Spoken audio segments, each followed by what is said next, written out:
अगर आपने इस ड्रामे की पहली एपिसोड्स नहीं देखी तो पहले वो जाकर देखा। आगे ड्रामा काफी इंटरेस्टिंग होने वाला है। एपिसोड 5 के स्टार्ट में जियोंग उस लड़की से भेजने वाले के बारे में पूछता है। एक बात याद रहे, जियोंग को नहीं पता मास्क वाला विजिलेंटी कांग है। शक्ल तो दूर की बात, उसे कांग का नाम भी नहीं पता। लड़की कहती है वो एजेंसी के लिए काम करती है। वो उन्हें टास्क देते हैं, टास्क करने पर उन्हें पैसे मिलते हैं। उसे नहीं पता ये टास्क कौन रिक्वेस्ट करता है। कांग की कॉल आती है, वो जियोंग से पूछता है उसके और हुन में क्या बात हुई। जियोंग उसे नहीं बताता। कांग कहता है जो लोग पावर में हैं, हुन उनका पालतू है, वो उनका दुश्मन है, दोनों ने साथ मिलकर काम करना होगा। खैर जियोंग उसे सच बताता है कि उसे पता है वही विजिलेंटी है। वो कांग पर शक करता है कहीं उसे नहीं हुन को ना बताया हो। कांग हैरान होता है, उसके अलावा भी कोई जियोंग की सच्चाई के बारे में जानता है। खैर जियोंग कहता है उसे पता है, उसने उसका मोबाइल हैक किया है। उसे हुन का मोबाइल हैक करने का कहता है। इसके बाद वो सोचेगा उसने उसके साथ काम करना है या नहीं। मून और मिरियो उसी जगह पर आते हैं जहाँ जेहाक उनसे मिलने वाला था। वो ताला तोड़कर अंदर जाते हैं। अंदर बहुत सारे सर्वर्स रखे थे। जेहाक उन्हें यही सबूत दिखाने वाला था। सेबुल कंपनी इलीगल तरीके से पैसे ट्रांसफर करती है क्रिप्टो करेंसी का इस्तेमाल करके, ताकि उन्हें पकड़ा ना जा सके। मिरियो वहाँ की रिकॉर्डिंग करती है। जब ये लोग रिकॉर्डिंग कर रहे थे वहाँ उनका आदमी आ जाता है। ये दोनों छुप जाते हैं। उस आदमी के हाथ में शार्प हथियार था। मून से वहाँ रखी चीजें गिर जाती हैं। मिरियो टेबल के नीचे छुपती है। वो आदमी उन्हें ढूंढने लगता है। उसी टेबल के पास आता है जहाँ मिरियो छुपी है। मून उसे अपनी तरफ डिस्ट्रैक्ट करता है। मिरियो अपना कैमरा लेकर भागती है। वो मिरियो को पकड़ने वाला था। मून उसे पीछे करता है। वो उसे बार बार स्टैप करता है। मून मिरियो को भागने का कहता है। मिरियो भागकर गाड़ी में बैठती है। वो आदमी गाड़ी पर चढ़ता है। मिरियो उसे गिराकर भाग जाती है। रात को वो अपने साथ पुलिस लेकर आती है। हर चीज वहाँ से हटाई जा चुकी है। वो पुलिस वालों को अपनी वीडियो दिखाती है। पुलिस वाला कहता है वो सारे मामले को देखेंगे, अगर जरूरी हुआ वो उसे बुलाएंगे, फिलहाल वो अपने घर जाए। उनको चीफ सुपरिंटेंडेंट की कॉल आती है। इसका नाम है जेयूप। ये विजिलेंटी के केस के बारे में पूछता है। इसने हुन को विजिलेंटी को पकड़ने के लिए भेजा था। जल्दी जेयूप रिटायर होने वाला है। हुन कहता है वो जल्दी विजिलेंटी को पकड़ लेगा। वो उसे जल्द से जल्द इस काम को अंजाम देने का कहता है। जियोंग बॉक्सिंग करता है। सुनवुक और जुन आते हैं। वो कहते हैं 2 दिन उसका मोबाइल ऑफ था। वो उसी लड़की के बारे में पूछना चाहते थे। जियोंग कहता है वो थकन की वजह से जल्दी सो जाता था। वो कहते हैं वो सच सच बताए, वो क्या सीक्रेट छुपा रहा है। जियोंग उन्हें जवाब नहीं देता। वो अपना मोबाइल चेक करता है। कांग ने लॉकर रूम का एड्रेस भेजा था। वहाँ उसे मोबाइल मिलता है जो हुन के मोबाइल का क्लोन है। इससे वो हुन के मोबाइल के हर काम पर नजर रख सकता है। हुन के मोबाइल पर रिपोर्ट 25 का नोटिफिकेशन आता है। सेम नोटिफिकेशन हुन के क्लोन मोबाइल पर आता है जो जियोंग के पास है। दोनों रिपोर्ट 25 का ब्रॉडकास्ट देखते हैं। रिपोर्टर जेहाक की मौत के बारे में बताता है। वो उसके टेक्स्ट मैसेजेस और वॉइस नोट दिखाता है। जेहाक टेक्स्ट मैसेजेस में कह रहा था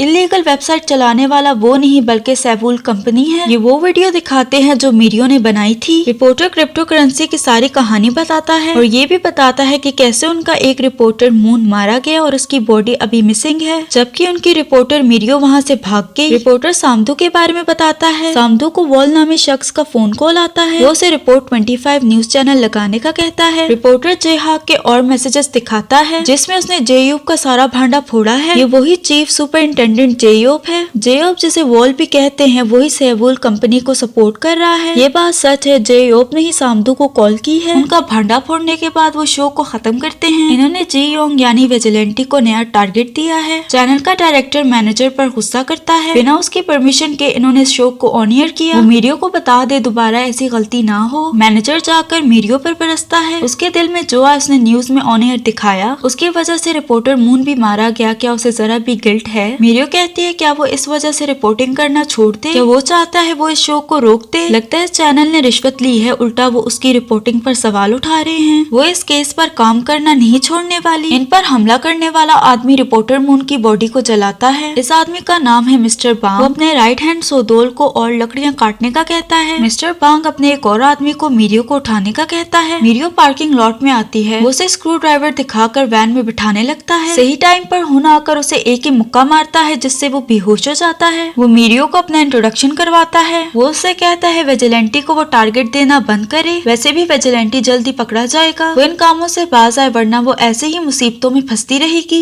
दूसरी तरफ जियोंग सामदू के बारे में सर्च करता है। हुन उस आदमी को अपनी गाड़ी में बांधता है। उस आदमी को होश आता है। हुन कहता है वो मिरियो के आसपास क्यों घूम रहा था? सही से जवाब ना मिलने पर वो उसके मुंह पर मुक्का मारता है। वो कहता है वो तो बस वहाँ से गुजर रहा था। हुन उसे डायरी देकर कहता है जिन जिन से वो पिछले 6 महीने मिला है उन सबके नाम लिखे। सही से जवाब ना मिलने पर हुन उसे फिर से समझाता है। उसकी उंगली ट्विस्ट करके वो उसे 3 नाम लिख कर देता है। पहला है मिस्टर बांग, जिससे हम लोग मिल चुके हैं, सामदू अक्सर उससे काम लेता रहता है। दूसरा है सोइदोल, जो मिस्टर बांग का राइट हैंड है, उसे हर किस्म की फाइटिंग आती है, जूडो, कराटे वगैरह। तीसरा है स्क्वीजर, ये भी सामदू का आदमी है, ये बहुत स्ट्रॉन्ग है, वो किसी को भी स्क्वीज करके मार देता है, इसलिए उसे स्क्वीजर कहते हैं। वो हुंडे की मोबाइल की लोकेशन चेक करके उस फार्म में जा रहे थे जहाँ सामदू ने उन 2 आदमियों को मारा था। हुंडा डर के मारे कहता है उन्हें अकेला नहीं जाना चाहिए, कम से कम वो अपने साथ पुलिस फोर्स को लेकर जाए, उसे जाना है तो वो अकेला जाए। उसने सब कुछ बता दिया है, वो उसे यहीं पर उतार दे। फार्म में डेड बॉडीज को ट्रक में रखा जाता है। हुन वहाँ अकेला पहुँचता है, वो शील्ड और ट्रॉफी निकालता है, वो उन्हें सरेंडर करने का कहता है, ऐसा किया तो वो उनसे इंसानों जैसा सलूक करेगा। वो उस पर हमला करते हैं, हुन उन्हें एक एक करके मारता है। ट्रॉफी लाते मुक्के मारने के बाद कुछ ही टाइम में वो सबको लिटा देता है। पुलिस आती है, हुन बड़े मजे से सोफे पर बैठा था, फिक्स इंसानों के पार्ट्स को खा रहे थे। न्यूज में जानबूझकर ये दिखाया जाता है कि ये जगह विजिलेंटी की है, सिर्फ विजिलेंटी को बदनाम करने के लिए। ये चालाकी हुन की है, क्योंकि उसने कहा था वो विजिलेंटी की इमेज को खराब करेगा ताकि विजिलेंटिज्म का खात्मा हो सके। न्यूज में इवन डिटेक्टिव भी कहता है उन्हें ऐसे सबूत मिले हैं जिससे उन्हें पता चला ये सब कुछ विजिलेंटी ने किया है। उन्हें 2 ऐसे लोग मिले हैं जो विजिलेंटी की मदद किया करते थे, साथ में उन्हें विजिलेंटी की केसेस की फाइल्स भी मिली हैं। जितनी भी डेड बॉडीज उन्हें वहाँ से मिली हैं वो विजिलेंटी ने छुपाई हैं। रिपोर्टर डिटेक्टिव से सवाल करती है, विजिलेंटी ने पहले कभी डेड बॉडीज नहीं छुपाई तो वो अब क्यों छुपाएगा, क्या ये वाकई में विजिलेंटी ने किया है? उसकी बात का पॉइंट तो था। डिटेक्टिव कहता है उन्हें मेक श्योर करने के लिए और भी इन्वेस्टिगेशन करनी है, जो भी सस्पेक्ट है वो विजिलेंटी के ऑर्गेनाइजेशन को चला रहा है। मीडिया को पता था ये हुन का काम है। जोब हुन पर गुस्सा करता है, बिना किसी से परमिशन लिए उसने ये काम अंजाम दिया है। क्या उसे पक्का यकीन है जो आदमी वहाँ से पकड़े गए हैं वही विजिलेंटी है? हुन कहता है उसके पास सबूत है, ये फार्म तो सामदू का है। सामदू खुद कंफ्यूज था, आखिर हुन ने ऐसा क्यों कहा कि वो विजिलेंटी है। अब उनका एक और दुश्मन है हुन। सामदू चर्च के पास्टर से मिलता है, इसका नाम है शिन। शिन सीक्रेटली सामदू के फंड्स को मैनेज करता है। सुनवुक कहता है उसे यकीन नहीं आ रहा विजिलेंटी एक क्राइम ऑर्गेनाइजेशन थी। जुन कहता है उसने शुरू से ही कहा था वो क्रिमिनल्स हैं। जियोंग चुपचाप बर्तन रखकर वॉशरूम जाता है, उसे हुन पर गुस्सा आ रहा था। जियोंग उस आदमी का पीछा करता है जिसके लिए दुयोब काम किया करता था। ये आदमी सामदू के लिए काम करता है। वो अपनी सीक्रेट जगह पर जाता है, एक लड़की बेहोश थी, वो अपने लॉकर में पैसे रखता है। वो उस लड़की के साथ कुछ गलत करता है, इससे पहले जियोंग वहाँ आ जाता है। वो बालों से पकड़कर उसे गिराता है, उसे उठा उठा के पटकने के बाद वो उसे तिजोरी खोलने का कहता है। तिजोरी में उसे डायरी मिलती है। डायरेक्टर मीरियो और मैनेजर पर गुस्सा करता है, विजिलेंटी की इमेज खराब होने से उनके चैनल की भी इमेज खराब हुई है। मीरियो कहती है क्या उन्हें वाकई में यही लगता है कि वो सारे विजिलेंटी थे? डायरेक्टर बस उसे रिजाइन करने का कहता है। तभी उन्हें ब्रेकिंग न्यूज मिलती है, टीवी पर उस आदमी की न्यूज दिखाई जाती है जिसे अभी थोड़ी देर पहले जियोंग ने पीटा था।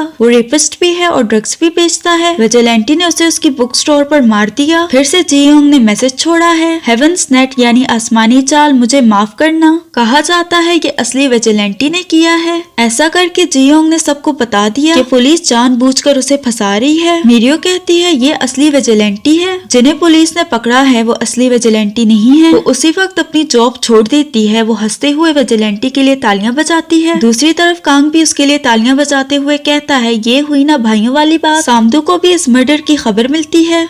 उनकी फाइनेंशियल अकाउंट की बुक भी गायब हुई है। सामदू कहता है कुछ टाइम के लिए वो सारे काले धंधों को रोक दें और सारे पैसे उसे ला कर दें। हुन जियोंग का पीछा करता है, वो उसे आवाज लगाता है। जियोंग उसे नजरअंदाज करके भागना शुरू करता है। हुन उसका पीछा करता है, जियोंग पुल से कूदता है। हुन नीचे आता है, जियोंग अभी भी वहीं पर है। हुन उससे कहता है वो आखिरी चांस दे रहा है, वो अपने कामों से बाज आ जाए और उसे फॉलो करे, वो उसकी सरबराही करेगा। जियोंग कहता है जब उसने पहली दफा उसे देखा उसने भी यही सोचा, लेकिन उसे जानने के बाद पता चला वो गैर सरकारी केसेस को हैंडल करता है किसी के कहने पर। उसमें और हुन में ज्यादा डिफरेंस नहीं है, तो वो क्या उसकी सरबराही करेगा। हुन उसे जानलेवा हथियार से मिलाता है, अगर यही हथियार आउट ऑफ कंट्रोल हो जाए तो दुनिया इसके बगैर ही ठीक है। हुन उसे समझाने की कोशिश करता है, अगर वो ये सब कुछ छोड़ दे तो वो बेहतर जगह जा सकता है। जियोंग कहता है क्या कभी उसने खुद को कमजोर आदमी की जगह पर रख कर सोचा है? क्या उसे मालूम है कैसा महसूस होता है जब जुर्म किसी की जिंदगी को तबाह कर दे, जब कानून विक्टिम की हिफाजत हिफाजत ना करे तो क्या विक्टिम का हक नहीं है कि वो अपनी हिफाजत खुद करे? अब उसे जो कहना है वो कहे। हुन कहता है उसे जो करना है वो करे। जियोंग उससे एक और बात पूछता है, अगर एक मुजरिम अपने गुनाहों की सजा काट कर दोबारा जेल से निकलता है, निकलने के बाद वो फिर से वही क्राइम करता है और मासूम लोगों को बचाने के लिए अगर उस इंसान के यानी उस क्रिमिनल के इंसानी हकूक छीन लिए जाएं, तो क्या ये सही है या गलत? हुन कहता है उस जैसे लोगों का यही मसला है, उस जैसे लोग आखिर में मॉन्स्टर बनते हैं। आज वो उसे रोकेगा। जियोंग को गुस्सा आता है। वो कहता है उसने ये नहीं पूछा था वो फ्यूचर में मॉन्स्टर बनेगा या नहीं। वो उनको मारने जाता है, दोनों में फाइट होती है। हुन उसे उठाकर पटकता है। वो उसका गला पकड़कर कहता है जो वो कर रहा है वो क्राइम नहीं बल्कि गद्दारी है। जियोंग को और आग लगती है। हुन उसे उठाकर फेंकता है। हुन उसे बड़ा सा लेक्चर देकर कहता है अगर वो अपनी साइड थोड़ी सी चेंज कर ले तो वो अच्छा पुलिस ऑफिसर बन सकता है। अब उसके पास एक ही हल है, वो उसका गला दबाने लगता है। पुल पे खड़ा कांग इन्हें देखता है। इसी के साथ ये एपिसोड खत्म हो जाती है। अगर आपको वीडियो पसंद आई तो लाइक शेयर और सब्सक्राइब करते जाना। मिलते हैं अगली वीडियो में।